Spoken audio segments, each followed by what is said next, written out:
ఉమ్మడి నెల్లూరు జిల్లా వెంకటగిరిలో జనసేన పార్టీ సీనియర్ నాయకుడు జంపాల ప్రకాష్ ఆధ్వర్యంలో నిరసన కార్యక్రమం చేపట్టారు. డిప్యూటీ సీఎం పవన్ కళ్యాణ్ పై మాజీ సీఎం జగన్మోహన్ రెడ్డి చేసిన అనుచిత వ్యాఖ్యలను నిరసిస్తూ బ్రిడ్జ్ సెంటర్లో జనసేన పార్టీ శ్రేణులు జగన్ ఫోటోలు తగలబెట్టారు.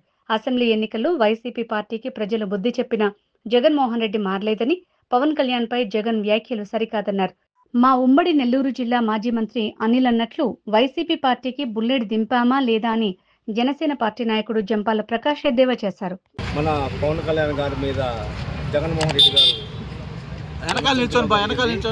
కార్పొరేటర్కి ఎక్కువ, ఎమ్మెల్యేకి తక్కువ అని, అలాగే దాని మీద మేము స్పందించడం అడిగి నియోజకవర్గ జనసేన పార్టీ తరఫున స్పందించడం జరిగింది. అయ్యా, జగన్మోహన్ రెడ్డి గారు 2019లో పవన్ కళ్యాణ్ గారు 2 సీట్లు పోటీ చేసి 2 దగ్గర ఓడిపోయారు. ఆయన ఓడిపోయిన దాన్ని స్ఫూర్తిగా తీసుకొని ఎలా గెలవాలో, ఎలా ప్రజలకి వెళ్ళాలో నేర్చుకొని ఆయన ఒక గొప్ప ఉన్నత స్థాయికి వెళ్ళి ఈరోజు పోటీ చేసిన 21 సీట్లు ఎమ్మెల్యేలు, 2 ఎంపీలు, స్ట్రైక్ రేట్ 100కు 100 గెలిచి చూపించాడు.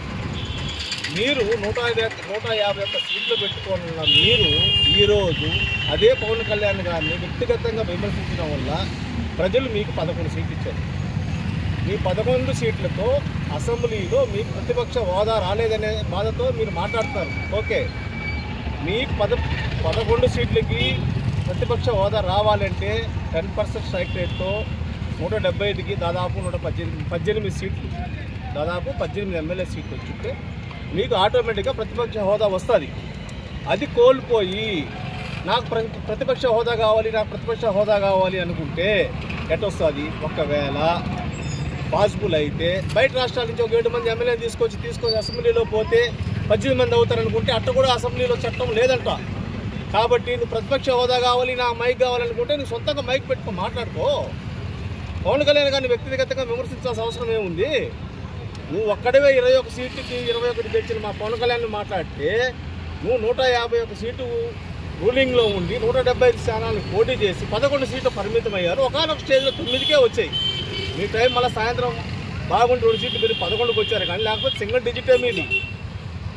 అలాంటి పరిస్థితి నుంచి మీరు ఈరోజు ప్రజల్లోకి వెళ్ళి ఎలా పార్టీని బలోపేతం చేసుకోవాలి, ఎలా పార్టీని కాపాడుకోవాలి అనేది లేకుండా మీరు ఈరోజు పవన్ కళ్యాణ్ విమర్శిస్తున్నారు. మా మంత్రి లాస్ట్ టైం మా ఉమ్మడి నెల్లూరు జిల్లా మా మంత్రి ఎలా గెలిచామనేది కాదు, బుల్లెట్ దిగిందా లేదా అన్నాడు అనిల్ కుమార్ యాదవ్ గారు.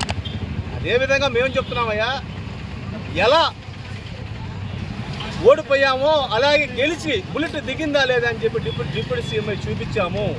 మాది చాలా చిన్న పార్టీ, పేదల పార్టీ, మధ్యతరగతి పార్టీ, మాది కార్పొరేట్ పార్టీ కాదు.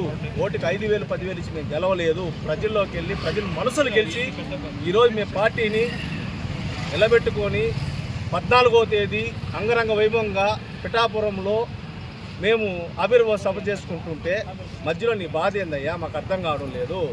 దయ ఉంచి నీకు ఇష్టం లేకపోతే ఈ రాష్ట్రం నుంచి వెళ్ళిపో. నీకు హైదరాబాద్లో లోటస్ ప్యాండ్ ఉంది, బెంగళూరులో ఒక 100 ఎకరాల దాకా ఒక గెస్ట్ హౌస్ ఉంది, అక్కడికి పో. ఇవన్నీ చూడలేకపోతే మరి ఎందుకు పవన్ కళ్యాణ్ గారిని విమర్శిస్తున్నావు? పవన్ కళ్యాణ్ గారిని విమర్శిస్తే కరెక్ట్ కాదు. ఈసారి 11కి 1 వస్తాయి, అది గుర్తుపెట్టుకోండి.